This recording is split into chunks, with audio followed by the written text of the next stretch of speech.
I've never found a love like this. There it is. I've never found a love like this. Hello, everybody. Welcome back to E20 Zone TV. Big game at the weekend, and I am joined by Troy from the Dugout on Twitter. Come on. I must admit, I do enjoy the Dugout. I enjoy all the Chelsea lads on there going berserk. The state of the cup at the minute. But Troy, how are you doing, man? I'm all good, buddy. I'm all good. You know, happy to be here. Excited for the game on the weekend. It's a big one for both clubs. It's a very big one. Yeah. Listen, I agree, mate. I really do. I think it's the sort of game West Ham need, and I think it's the sort of game that Chelsea don't need at the minute, especially with like 100. The way they're going. So let's talk about Chelsea. Start off with this: Chelsea's current form. Talk to me, Troy. What is going on with Chelsea this year? So, I think it's a lot of issues. I think that our fan base at the moment is very divided on one specific person, and that's Graham Potter. Ultimately, a majority of Chelsea fans, there is always like a small little space that always hated Tuchel. I'm not sure why, but there's a majority of Chelsea fans loved Thomas Tuchel, right? And I think when you get rid of somebody who's almost like a cult hero in a way for Chelsea, like because no other coach has managed us during the duration of what we were going through, like. Obviously, with the war between Russia and Ukraine, means that Roman obviously had to get rid of the club. And Thomas Tuchel, one of his most famous lines was, if we don't have a plane, we'll go buy a coach. If we don't have a coach, we'll go buy a car. If we don't have a car, we'll walk there. Do you know what I mean? And that's the mentality that a lot of Chelsea fans loved. Like, do you know what I mean? We needed that. And then I think when this new board came in, straight from the jump, there were reports. I don't believe everything that I read, but there was some stupid things going on about Thomas Tuchel didn't want to WhatsApp Todd Bowley and all them, man. Personally, I don't agree with that. I think there was a breakdown in communication between Thomas Tuchel and the ownership because they wanted him to be more involved. I mean, it is what it is. He got sacked. We got Graham Potter in, and I mean, at the start, I think we went on a 10-game unbeaten run. Like, it was looking okay. It wasn't amazing, but we were still grinding out results. Yeah, we were looking okay. And then, for the past, since I'd say about around November time until now, still, we're in shocking form. Like, and it isn't just the form as well. It's the way that we're playing. I think if you're playing good, but you're not getting results, you can kind of, what's the word? You can kind of like go, okay, right, get away with it, exactly. But if you're not playing well and you're not getting the results, what does that? Do you know what I mean? It's a lot of uncertainty at the moment. For me, I've seen Chelsea spend a hell of a lot of money signing loads of players, but we'll get onto that shortly. Listen. Man. I've seen a bit of Chelsea this year, and they ain't the same team as they once were. Like, I do think this is the perfect game for West Ham. Like, I look at us, and I think if we need a boost of some sort. Like, we are playing okay, but I'm not happy with okay. I want West Ham to be up there competing. But it's the perfect game for us. Like, 12:30 kickoff, LS, all day long. I'm going to move on though to this, because you did mention him, and I want to get to him. And it's this man, because I'm not being funny. West Ham fans would love to have Graham Potter at the club. If I was to go and do a poll on Twitter and turn around and say, if we was to get rid of Moyes, would you take Graham Potter? I would say it'd be about 80% would say yeah. Like, do you know what I'm saying? So, what do you think of Potter? Right, me personally, right, with Graham Potter, is that I think that he is a good coach. Right, I think he is a good coach. I just want to get that out there quick time. I do think he's a good coach, but I think he's out of his depth when it comes to the size of what Chelsea is as a club and also the expectations that come along with that. I think if, let's say, he joined Man United when they were going through their Lewis van Gaal era, however you want to say it, right? If they were going through that era, then I think that he could have been very good for them. But I think during this Chelsea time, a lot of fans are annoyed because we're just not competing for anything. Like, yes, we're still in the Champions League, but we are like, I am not confident whatsoever, okay, going away to Dortmund and at home to Dortmund as well, because they're a good team. They're not a pushover. They're a good team. And I just think recently the results and the way that we've been playing just have not been up to par. I think I was saying on a Twitter space yesterday, I think Henry also agreed with me. If Graham Potter and Chelsea do not win at least, I'm going to say 4 out of our next 5 games, I think he needs to go. I genuinely just think he needs to go. I don't think it's good enough. Henry, how you doing, man? What's your thoughts on Potter? Sure, no worries, mate. What's your thoughts on Graham Potter for Chelsea this season? Do you know what? I was all for it when he come. I thought he was playing a decent standard of football at Brighton. But I think he's out of his depth. I was saying to Troy in the space the other day, I don't know if he was there. There's nothing to reflect even the same standard of football what he was doing at Brighton. We're not playing a back three.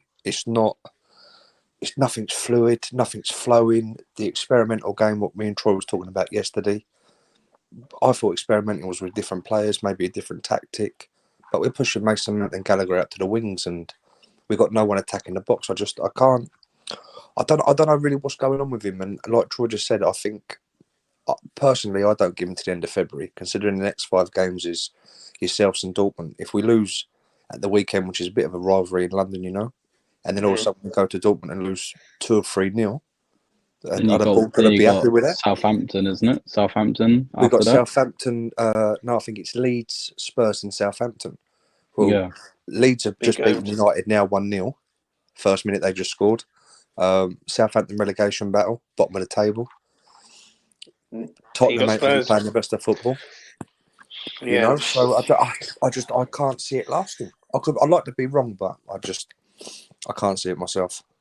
And as I was just said to Troy, I think any West Ham fan would take Potter tomorrow off your hands. If you didn't want him, I think we would happily have him. I think what it is with Potter, I don't know whether you lads agree, but with Chelsea, it's more like a short-term fix. They want someone who's going to come in and be an instant success. I think with Potter, he's got a long-term plan, and it takes time. Like I think he's above Chelsea station. I think. If I'm being honest. I think the thing is that I think the ownership since it's changed, I think is completely different now. So let's say we were still with the Roman Abramovich era, Graham Potter would have been gone by the end of December. Let's be honest, right? But what the club want and what the ownership want now is that they are backing this guy, and ultimately, I'm seeing a lot of things on Twitter from different fans basically saying, "Listen, you can complain all you want, but he's going to be here." And he is going to be here, but we can still voice our opinions on the displeasure of what we're seeing on the pitch. And what we're seeing on the pitch right now is rubbish. Am I allowed to swear on here? Or you can swear as much as you like, mate. The football has been shit. Right, it has been shit for like months now. There's not been one game where I can say that we have played great football. And Graham Potter, when he got appointed, his main point was meant to be great football. I haven't seen that personally since he's been here. I've been seeing very on and off. That's it. Here's a question for you, Troy. Yeah, do you think Chelsea need one good performance to get back on track? No, I think we need more than one. I think we need to win West Ham coming up. We need to win that. We need to win against Dortmund. We need to win against Leeds when they come up. We need to win against Spurs, obviously, and Southampton as well. We need to win all 5 of those games, because if we don't, then it's like either way. If we lose to Spurs, it's unacceptable either way, because it's Spurs. Everyone hates Tottenham. Fuck Tottenham, right? So I agree. Yeah. So if we lose to Tottenham, then it is what it is, right? And then Yeah. if we lose to Southampton, they're near the bottom of the table. It's a disgrace. If we lose to Leeds, near the bottom of the table, it's a disgrace. If we lose to Dortmund, I wouldn't say it's a disgrace, but it's disappointing because I think we've got the better team, right? And then obviously with you guys, it's a London derby. We need to be winning that game. It's a big game. So they're all must win. These next 5 games, we need to win. So I don't think it's just one. I think we need to win all 5 for us to get towards maybe top 6 this season. Yeah, it's mad. It is mad, right? Chelsea fans complain about not winning games, and fuck me, I've had to deal with West Ham. I've had to deal with West Ham for years. But I'll tell you what, we're going to move on to this year. Now, this is the one that I remembered. Rice versus Enzo. Right, first of all, I'm going to ask you, right? What do you lads think of Declan Rice? I know he used to be one of your lads. He's a Chelsea fan. As Chelsea fans, what do you think of Dec? Henry, you can go first, brother. I rate him. I generally rate him. I think he's probably one of the best CDMs in the league. Probably been shown that for the last 2 seasons. I don't think it helps though that West Ham are not on form. Not on form considering what happened to you last season. And you can't blame that on just one player, you know. And we're seeing that at the moment with Chelsea with something there is not clicking. Yeah. But I think he's one of the best in the league. And I think he'd be a great partnership with Enzo. And to be honest with you, I'm not one of these who wants a CDM to break up play, take on 2 or 3 players, and then that pass. I'm not bothered about that. I want a man, break up the play. I don't care if it's a sideways pass, you know, and then start back on the counter-attack. And I think Declan Rice is one of the best ones for doing that. Don't get me wrong, he can travel because he can do that. He can ping a ball 60, 70 yards. He can find space. He can defend. But I'm not bothered if he doesn't do all that, you know. Don't get me wrong, it's a bonus. You see what he does for England, you see what he does for West Ham week in, week out when they're on form. Yeah. But I think it'd be a great partnership for Enzo, you know. But it's whether or not, you know, David Moore's come out, I think it was this week, and said he's going to break the British transfer record. I don't think Chelsea would be, I don't want to use the word silly, but we've spent a lot of money in January, and to be honest, I didn't think we were going to get the players in that we did. I know a lot of clubs don't like us at the minute because we've found another loophole, as usual, you know. But I think for 70, 80 million, you know, he's only got a year left in the summer. I think that might tempt West Ham, you know, because if nothing comes in for January, he's walking for free, you know. Oh, I got to disagree with you, lads. I see Troy laughing, but I got to disagree with you there. Right, first things first. He hasn't got a year left. He's got 2. He's got this year, and then he's got another year's extension. So, and West Ham are going to do that. 100%. Is that a club extension or is it a player option? No, a club extension. So the club are going to do that. Yeah. So the club have got full control of this situation, right? Do I think he's worth 80 million? No, I think he's worth a lot more than that. I think when you see other players going for 100 million, and you look at Grealish and people like that, if Chelsea, just for argument's sake, Chelsea come in and said, we'll take Declan Rice and we'll give you 100 million for him, and it's over 8 years, you've got a player there who's going to cost you sort of like £10 million, £12 million a year, which is a bargain for what he brings. He's a natural captain. He's a decent player.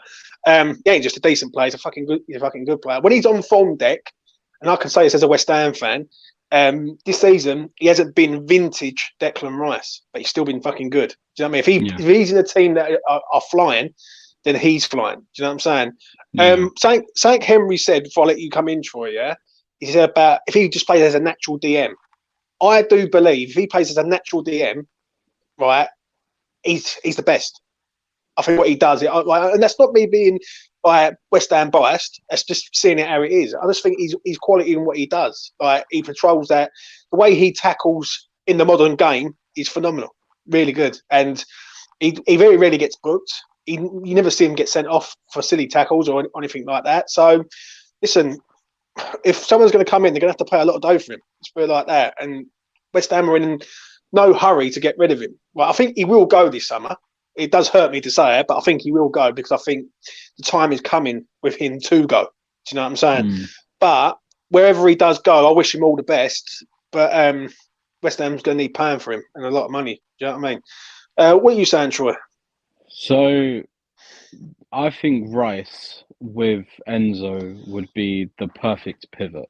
And I say that because it isn't just the fact that Rice can play as an actual DM. I don't think it's just that. I think everything that Rice has, his whole skill set is perfect with what Enzo has. Yeah.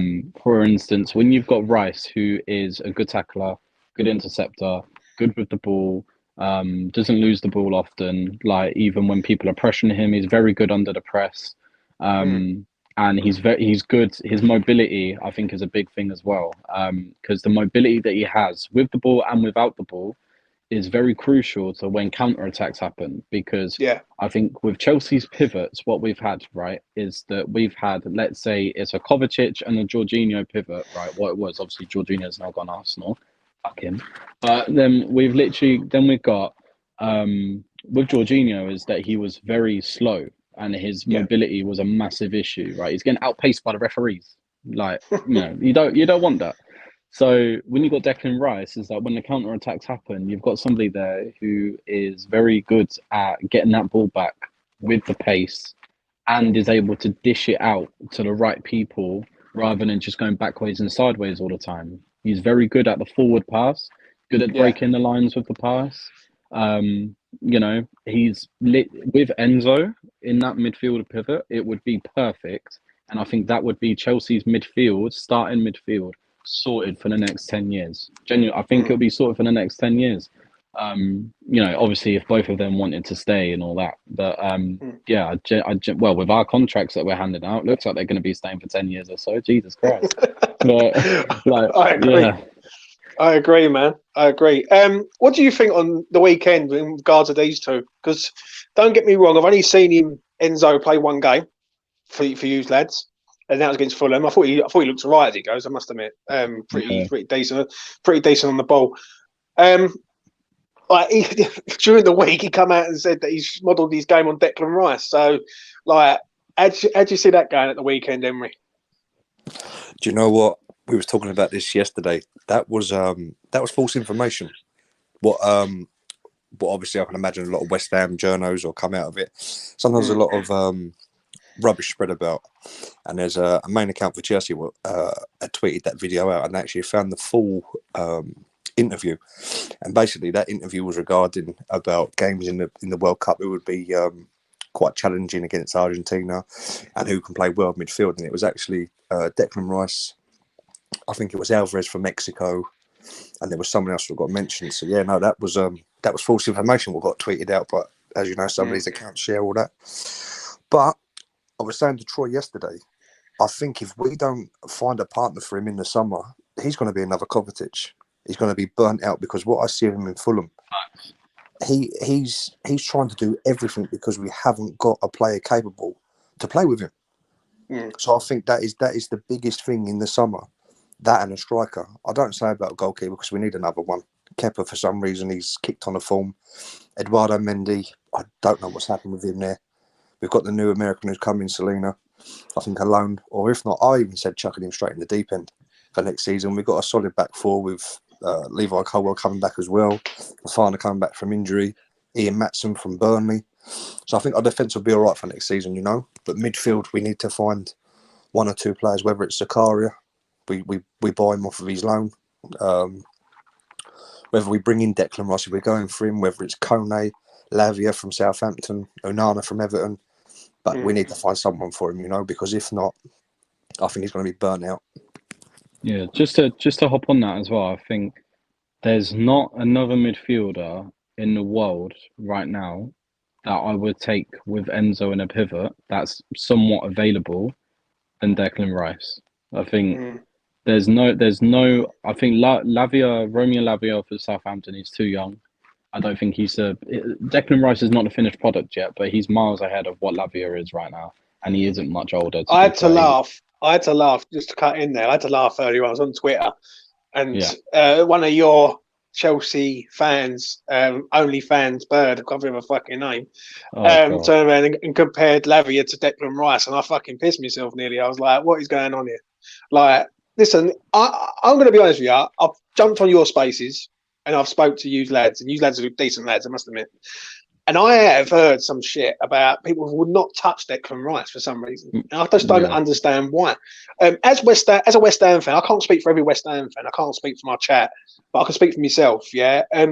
do I see Declan here next year? No, right. I just think the time is coming that he will go. I think West Ham are building up to it, literally building up to the situation of getting rid of him, getting the most money for him, and then revamping the whole of the squad, basically. Do you know what I mean? From the back to front.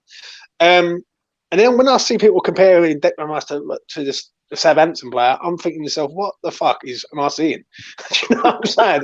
It's like, what am I seeing? Like, Dec's done it on the international stage. He's a very, very good player, really is. Like, and I just don't understand that one. I really don't. Like, I think it's like a massive thing. There's a few mandem from the dugout, like actual people in the dugout that don't really rate Rice too much. Obviously, I'm not going to say names on the stream, like all that. But what I will say is that I think a massive thing of it is like the English tax. A lot of people can't really get their head around the fact that yes, players do get bought for much more money because they are English, right? That's just, unfortunately, that's just facts because they're homegrown, okay? But with Declan Rice, I feel like, yes, he's homegrown, but he is still a very, very good player. And like, you can look at the stats, you can look on like the eye test when you watch a West Ham game. He's a very good player. And I don't understand why people wouldn't want him in a midfield pivot with Enzo. It would literally be the perfect partnership. You've got everything there in the pivot that you need, like in two people. So I don't understand it. Yeah, I agree, mate. Because it will be a sad day when he goes, but why he's here, hopefully he can do something for us.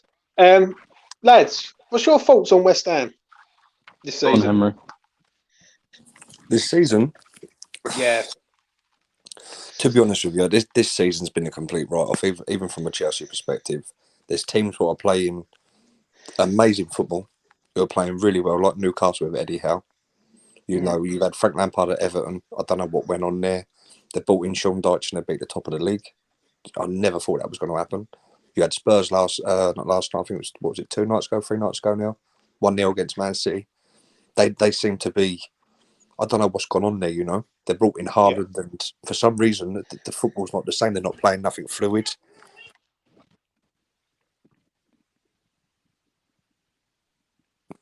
Can you hear me? Sorry, mate. Go on, they're not playing fluid football. West Ham, I don't see what's gone wrong there. I don't know if it's David Moyes has come to an end. Everything's, I don't know if football's changing and he can't. I think he might be running out of ideas. I don't know if you need another revamp, a couple more players brought in. West Ham this season, I think they're underachieving for what they've got. You brought Skamaka in. I don't think I've seen him start 6-7 games. I genuinely, honestly, just sorry to cut in there. I genuinely thought that when you guys got Skamaka, or however you say his name, I genuinely thought he was going to bag you at least 20 goals this season in the Prem. Because I like Skamaka. I've known him mainly due to Football Manager and career mode and that. But then I think about 3 years ago, I actually watched a few games, a few highlights, and etc. And I see him, and he isn't just a big 6'5", 6'6" target man that only headers. He's actually got a good bit about him. He's quick for a big man. He's very physical, obviously. And he's very good with both feet, from what I saw, anyways. But I don't. What is he injured? Like, he has been. He has been injured. For me, and I don't know about any of the other West Ham fans who's in the chat, but for me, it's been a mixture of bad form, bad luck, and a bad manager, in my opinion. Yeah. I think we've been very unlucky this year in certain games. I do remember the game at Stamford Bridge this year, where we got done right at the end, and we should have got something out of there. But it is what it is. But obviously, this season for West Ham has been very up and down. Like, certain players haven't been playing for the manager, if I'll be honest with you. The system David Moyes has tried to do has been very fucking hit and miss for me, personally. And I think when he comes up against Potter at the weekend, he's got to try and do something that he's never done. And let's beat Graham Potter. And he's never beaten Graham Potter, ever. Why he's a manager at Brighton, he's just never done it. So we've got a lot of issues at West Ham that needs addressing. Like, we have steadily sort of stopped the rot of of where we was going wrong. In 2022, I think we only won like something like 9 games in the Premier League, like from the start of 2022 to the end. So it's been, but this year, 2023, has been a bit different. We've been all right. Do you know what I mean? A few good results. You drew against Newcastle 1-1. Played all right. Yeah. I don't know. Like I watched the first half. I look away on my TV. They basically scored 2 goals. I'm like, what? Obviously, the first one got disallowed. Obviously, the second one didn't. And I was there, and I was like, "There's no way that has just happened." Like, and then, and then you've had a few like what you beat Everton 1-0, didn't you? 2-0 we beat Everton. 2-0. Sorry, 2-0. You've had a few like decent results considering that. Before those results, you look like you were just going down. But it looks like you've picked up a bit again, to be fair. Yeah. For me, personally, this weekend's the test. We will see if West Ham have turned corner. Because obviously, Chelsea at this current moment isn't in a good place. So we will find out on that. I might as well get to this, and it's this. Lads, it'd be interesting to know what your starting 11 will be and what system you'll play, because for all the time I've seen Graham Potter, he's always played 3 at the back, 3-4-3 usually. When he was at Brighton. The last game you play, I think it was like a 4-2-3-1, I think it was. I'll be honest with you, mate. I don't fucking know. Because last game he tried out like 5 different formations in the same game and none of them worked. So I have no idea what he tried to play last game. It just baffled me, if I'm honest with you, last game. Henry, fire off your team that you think he's going to play at the weekend. With Graham Potter, you've probably got more chance of guessing the lottery numbers. Like Troy said, I think there might have been a stat come out. I think since he's been at Chelsea, or like Troy said, the last game he played, 5 or 6 in-game changes to formation. So, but personally myself, I think with who's available, myself, I play back 3. Like you just said, if he's playing out at Brighton, then why are you not mirroring what you was doing? You know, Cucurella was last season probably the best left back in the league at one point, best left wing back in the league, and once again he's not doing it this season for Chelsea. I don't know what's gone on, but myself, I think I'd have, just off of form and who's available, would have to be Kepa in goal, back 3. I'd go for a back 3. I'd have Trev, Thiago Silva, and Badashile, because I don't think Badashile's put a foot wrong since he's been there. Left wing back, I'd play Cucurella, and right back would have to be Reece James. In the pivot for who's available, I think I see today, I think Chelsea Zakaria is back in training. Whether or not he's fit enough to run out, but I think I'd play him and Enzo in the middle. Left wing would have to be Mudryk if he's meant to be feeling fit, because last game he said that he wasn't feeling well, so they played him for 45 minutes. Personally, myself, I think if you know a player's not well while you're starting, we could have had Sterling there. Yeah. Madueke, when he come on the other night, he looked like a breath of fresh air over Ziyech. I don't really know, once again, why we're starting Ziyech. Got a plane by himself, went to PSG. Last couple of minutes of the transfer window, he's come back, you know. Days after as well. It isn't like it was 2 weeks, after. It was literally 2 or 3 days after that happened. Next thing you know, he's in the starting 11. This is the thing. So I think I'd have a back 3 with 2 wing backs. The double pivot would have to be Enzo, and if Zakaria's feeling it, I'd chuck him in the middle, and then my front 3 would be Mudryk, Madueke, and I think I'd play João Felix because he's come back. And to be honest with you, for a man who'd only been there 24 hours the other day, when he come on against Fulham, he looked like he'd been there for years. He knew what he was doing. He looked like a complete different player, what we need. And that's quite concerning, for considering these players that we've got here, and they've all played with each other for X amount of time. You have a new player who's come there just under 48 hours. You put him up front, and he knows exactly what he's doing. Do you know what I mean? Yeah. We've spent a handful of money, and we still can't get a tune out of the players who've still been here. Like today, I think it was today or yesterday. Now, Graham Potter's got a degree in sociology. I could be wrong. I see yesterday. No, we've hired the man from All Blacks who does mentality and whatever else. And I'm thinking, I saw that. Yeah. I'm thinking, what's going on here? You got a degree in this. What's going on?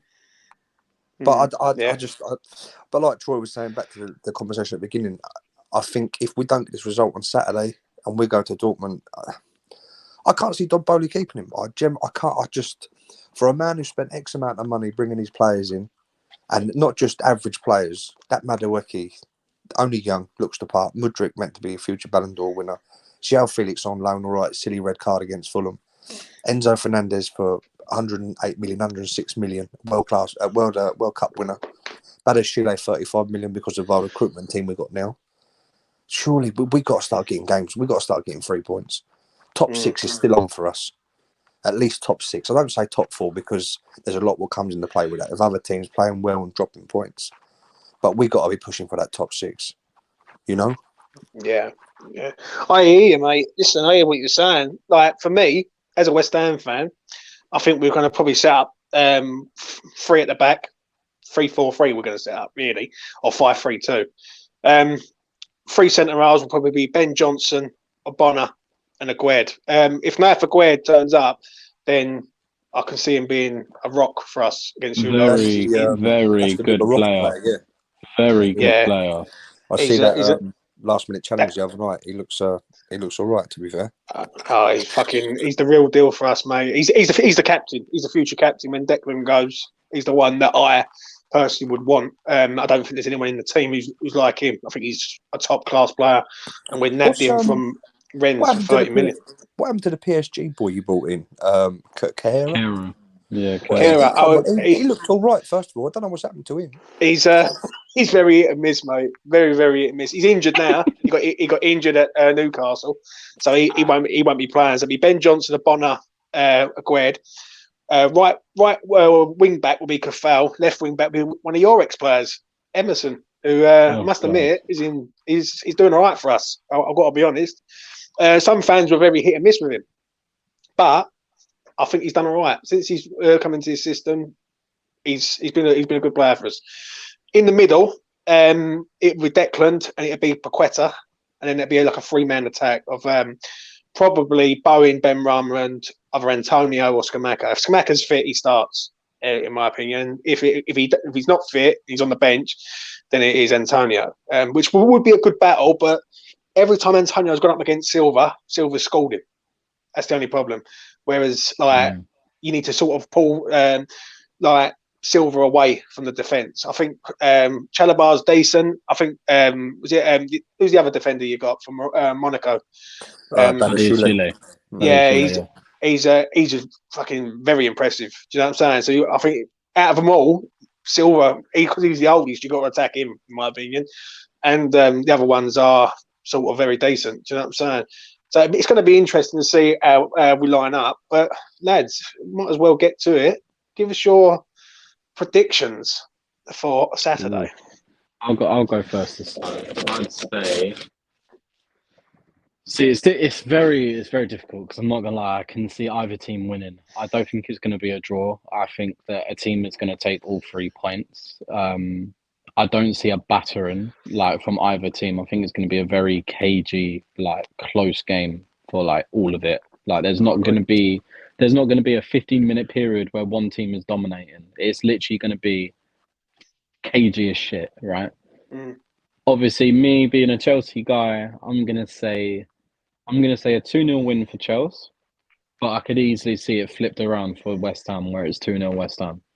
That's what I'm gonna go for there. I think goal scorers, I'd say, I'm gonna say Enzo. I think he's gonna score somehow. He's gonna score, and then I think I'm gonna say João Felix gets one. What about you, Henry? I see this game maybe a 1-1 draw. If not, I see West Ham nicking it 2-1. I don't. It's Chelsea at the moment when it's. I don't know if it generally depends on the lineup what he does. If he starts Mudryk and Madueke or Mudryk and Sterling, but then saying that Sterling ain't been the player he was at Man City. But then João Felix coming back, he looked decent the other night against the Fulham for his 60-minute cameo, whatever it was. I reckon either a 1-0 or 2-1 either side. But I'd go West Ham personally. But I say you're fighting a bit of relegation there at the minute. You need a bit of a kick on. And maybe David Moyes, just like you said, this weekend he might have a corner turn, you know. But I'm not confident. I'm not confident. For me, I do agree slightly with what Emery's saying. I see this as a banker draw myself, and that's coming from me. I think defensively we're sorted ourselves out, but the attacking threat from us is a bit weak at the minute. That is one thing I will say. I think defensively we're all right. I think if Chelsea go in behind us, if we play in front of Chelsea, I think we're fine. I think if Chelsea sit back and allow West Ham to come onto them, that's where Chelsea are going to be deadly, in my opinion. Like, all right, ball straight over the top. I'll be real. I don't think so. We are awful at counter attacks. I saw a stat actually. We have not scored a single counter attack this season. A single one. We have not counter attacked and scored. That is mad. Like even City, who are meant to be a possession based team, who keep the ball 80% of the time usually, right? Even they score counter attacks. You're telling me that we can't score a single counter attack? It's mental. Like it's actually mad. For me, I think I agree. I think a 1-1 draw. I think what we're doing, I think we nick a goal, use a score, and it'll filter out into a draw. I don't see West Ham. I'll be very shocked if West Ham beat Chelsea at the weekend. Don't get me wrong. I'd love West Ham to beat Chelsea. I just don't see it at the minute. I just don't see enough to go and beat a side at the minute. Like, I think, as I say, I think defensively we're all right. So I am going to say a draw in this. I think we would, as West Ham fans, we would accept a draw right now and go, that's it, we'll take that and move on. It is the perfect game for West Ham, though. I will say that. Like, if there's a game that where we need to sort of fucking revamp our season, it's this one, right? Because like it's always a big game, especially at the LS. Last season was a classic. It was 3-2, and I can see it being. It's either going to be a cagey game or it's going to be all out attack, and there's going to be goals everywhere. Do you know what I'm saying? So yeah, it'll be interesting to see what happens. Do you know what I'm saying? So yeah. Let's have a look. See if I've got any questions in there for you. Before I let you go, what did you make of Manchester City with what's come out over the last sort of week? I mean, it's the case that I think everyone expected, if I'm honest. Like I saw there was a tweet going around on Twitter. Basically they make the most income like out of all the Premier League clubs. I think they made over 731 million over a span of years. And I think somebody said that there's an estimated 5 million fans, like of Man City fans. There's estimated 5 million, right? Man City fans, and they're able to get a 731 million out of revenue. Like, how does that make sense? I'm sorry, like you can't be squeaky clean and you're making 200 million more than the next club when the next club you've got Real Madrid, Liverpool, even Chelsea to a certain extent, Man United. You've got all these clubs that are bigger. They bring more ticket sales. Man City, they win the Prem a lot, right? But they've never won a Champions League, right? And Champions League brings in major revenue. So where does that come? Like I don't get it. So obviously, I think it was the verdict that everyone knew. It just couldn't be proven, and now it's been proven that they've been messing about. It's been a 4-year investigation that they've done, and they've been basically doing it over a span. I think it was near 10 years or something like that. So yeah, that's right, yeah. it was about time that they've been founded out properly. But I will say is I don't think that they are gonna get properly done for it. I think they're just gonna get a fine. I don't think that they're gonna have a points deduction. I don't think they're gonna get relegated. I don't think that they're gonna get stripped of any titles or anything like that. I just think it's gonna be a fine, like a big fine, but they can deal with that because they're fucking stinking rich. So, but like a 50 million fine for them is like, oh no, we can't buy any player for 50 million. Like, oh, we'll just buy the next man for 50 million. So it don't matter. Like, you know what I mean? But it was about time that they got found out properly, if I'm honest. What about you, Henry? I sort of got to agree with Troy. Nothing adds up. I see another tweet that apparently they had a company that was sponsoring them. They never had no one who worked for it. Oh yeah, they're forging people's wage slips. They're forging this. They're forging income, and Like, don't get me wrong. I think every club, like Newcastle at the minute, they've been took over. There was conversation about Liverpool when FSG was going out. Another conversation tonight has been United. I think at the moment, I think every team is hoping for a new man to come in, whether man, woman, whoever it is, or a group of owners to come in, spend a bit of money. I'm not being funny. Look at Todd Bowley. He's come in. He's found this loophole. He's sort of, he knows what he's doing. He's a businessman, you know. Yeah. But there's limits to what you can do. You can't go on this for so long. I'm not being funny. How can you bring in Erling Haaland, Alvarez, Calvin Phillips, 45 million, Jack Grealish, and I think it's something they was like 12 million still in pocket. They were still up. They were still up for 12, 15 million on their books, and you're thinking, well, you haven't sold any players. The only fellow you sold was Torres. To Barca, I think he went for like 35 million, 40 million. They sold Torres for Barca for about 35 M's. They sold Zinchenko for about 20 to 25 million.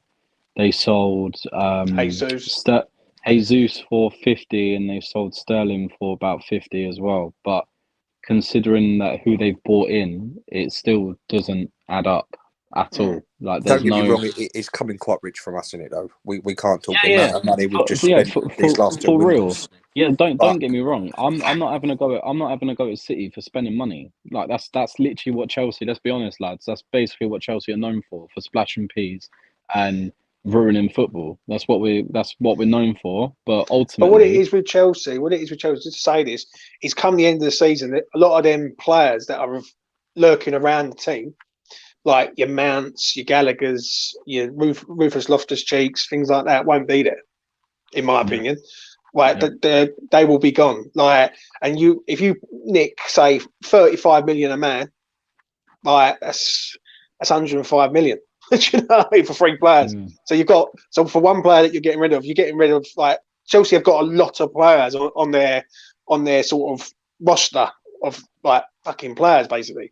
Our squad is ridiculous. I think it's something like 38 or 42 people we've got in this team. I think there's like 10, 15 people we've got out on loan. We've still got Bakayoko, Baba Rahman, who played for was it Reading the other night? QPR, the left back. He was under Conte. Like, do you know what I mean? But these players need to come off the books. And I think Todd will do it this summer. And I think there was 2 players you just mentioned. And was Conor Gallagher. I think he's a good player. He's a decent player. He had a breakthrough season at Palace. But I argued with my own fans when he was said about coming back. Where was he going to fit? Where was he going to fit into this system? Even under Tuchel, it's the same as we've signed Christopher Nkunku. Thing that hasn't come out from Chelsea yet, but that's the paperwork signed for that. He comes in the summer, and there's also conversation with João Felix. Potentially, we might sign him in the summer. Yeah. Where do you fit these players in? All right, you've got a team of superstars, but where do you fit them in? You only have 11 players. The 5 subs helps, but where do you fit them in this team? Sorry, mate. Go on. No, I'm just saying, because we have, Nkunku in the summer. Kai Havertz. We've also got João Felix. Aubameyang is still there. The other fellow who done us dirty, Lukaku's coming back in the summer. We've got to find someone to loan him as well. So where are you fitting all these players? You can only name 70, 80 on a weekend, and 5 of them are subs who can come on. So where do you go from there? I'll be honest. I think Todd Bowley is gonna make some very, very big, bold decisions in the summer. I think that he has been very big and bold in signing players. I think it's time to see what he's actually really made of as an owner when we're talking about getting rid of players. And I'm not just talking about the guys that have been on loan for 6 years or whatever. Those, man, that's not making a bold move. That's doing things that should have been done about 4 years ago. Do you think there will be a bit of a fire sale? I think so. Yeah, I think genuinely, I think Havertz is going to go. I think I said this in a space a few weeks back. These next half of the season, this half of the season is where players like Mount, Gallagher, Havertz, fucking, like, who else is there? Bloody Ziyech has got a kick on. Ziyech, like, you got Loftus-Cheek, Ben Chilwell even as well. Like, you've literally got about 8 to 10 people that are, like, basically these next few months of this season is pivotal for their Chelsea career, because I think that if you get rid of Havertz, in my opinion, I think you can get more than 50 million for him. I think you can get near 60 if the right club came about. I think if someone comes in for Gallagher, I mean, we saw 45 million bids from Everton in January. I don't think it will be 45 million in the summer because obviously in January prices are inflated in general. But I think you're going to get about 30 million for Gallagher if somebody comes in for him. I think Loftus-Cheek can probably go for about 15. I said Mason Mount is one of them players, okay, where he's also included in that list, where this second half of the season, if he does not turn up and refuses to sign that contract as well, get rid of him. We can't risk losing this guy on a free because he is young, he's English, which means more money, and he's a money asset in general. In his last contract, you can probably get close to 60 million for him, in my opinion. Some people saying 70 plus, I don't think so. But 60 million, 55 for Mason Mount with 1 year left on his contract, yes, please. He's not performing good at all. He's been woeful this season. Okay, I think he's been our worst player, and I'm like some of them. I don't know E20 if you've seen the amount of abuse that Mason Mount has been getting over the past week or so on Twitter. I've seen it. It is bad what he's getting, right? But what it is, go on. I just want to cut in there, yeah, because I listened to one of your spaces the other day because obviously I'm doing stuff with you sort of towards the back end of the week, and I was hearing a lot of the fans talking about Mount, and for me, Mount's Chelsea have outgrown Mason Mount, in my opinion. I look at it like Mason Mount isn't. He shouldn't be anywhere near Chelsea's first team, in my opinion. He's a good player. He is a decent player. But if Chelsea want to aspire to go to the very top, I don't think Mason Mount is the man to lead you there. Like this is the man who sort of picked you up when Lampard was there. So do you get what I'm saying? So I think Chelsea can go out and get better. Do you know what? If If he kicked on a gear and he started showing signs again, like you just said, what he done under Lampard, what he done under Tuchel, and he actually shown what, because there's no denying he's a very good player on his day, but he's a bad player on his day. You know what I mean? And I think if he starts kicking on a gear, whether this new mentality coach, whatever it is, or he's now looking around and he's got his superstars around him, because at one point you see the team that we had, who he was playing with. And I think maybe these other players might unlock him or tell him to, come on, up your game a bit, yeah? We've got new ones coming in. You've got a year left or whatever it is. But yeah, he needs to be not even just benched. I think he needs to be benched, but not even brought on as a sub. I think that he needs to realise that you can't keep playing shit and keep getting in the team. I think the thing is that Graham Potter needs to show what he's actually about now, because the major excuses this season have been injuries. We've now got majority of those people coming back in the next month or so, right? So if Graham Potter in general, if he still cannot get good out of the amount of the abundance, it's a big word for me, but the abundance of talent that this guy has, he's literally got very good players across the whole board now, right? And when you've got those players that were injured coming back, there's no excuse now for him, right? If he's I think Mason Mount needs to get dropped heavily, not just for one game. I think he needs to be dropped for several, because Mason Mount needs to realise, okay, that he needs to perform better. I think he also needs a rest, because Mason Mount's one of these players that are being played week in, week out, no matter what. The only time that he's not playing is if he's injured. If he's fit, he's starting. It's always, right? He's one of the only people that you can say he is let's say what we just done with the lineup predictions, okay? Mason Mount will most likely start, right? He needs to be dropped for multiple games, not because I hate the guy, but because he's performing rubbish and because he's tired, clearly. If he was performing well, like he was when he was under Lampard or when he was under Tuchel, I'd be praising him. I'd be like, yes, that's what I want to see. That's an academy product performing at the highest level, doing very well for Chelsea. But even last season, right, halfway through last season, he started performing bad, but he would get these goals and assists, right? To like kind of mask over the fact that he was actually playing poor. Now those things aren't coming for him now. So now there's no hiding. There's no hiding for him anymore. Like people are realizing that he's performing very bad and he's actually hindering the team by playing, because I think a massive thing this season has been on counter-attacks, because Mount is obviously usually in the middle, right? On counter-attacks, you need a guy to pick that killer pass that then opens up the whole counter-attack. Mason Mount has not been able to do that at all this season. He's either underhit the pass, overhit the pass, made the wrong pass, doesn't even pass. There's been multiple times where he doesn't make the right decision. And he needs to learn that if you perform bad, you're not in the team. It should be the same for every single... Thiago Silva, for instance, if he was performing horribly, he should be dropped. There's no Reece James. Look at Koulibaly, Troy. We brought him. Koulibaly. Look at him at Napoli. What a player. Look at him at Senegal. He's come in and we're benching him for a 21-year-old who's played for Monaco. Don't get me wrong. No offence to Monaco, and he's got a lot of experience. I think he's done a couple of Champions Leagues. He's played top flight football. But everyone is droppable. Do you know what I mean? It's like you just said, the team and players we've got now, there's players around you. If you're not going to step up, they're going to take your spot. Koulibaly must be fuming, but you know, it's and like you said, Troy, I think potentially he could be burnt out. I think he probably has a lot on his shoulders, considering that brackets he's the poster boy for Chelsea. Frank Lampard's son, the abuse he gets and all that. But there's, you know, fans are allowed to have an opinion and constructive criticism.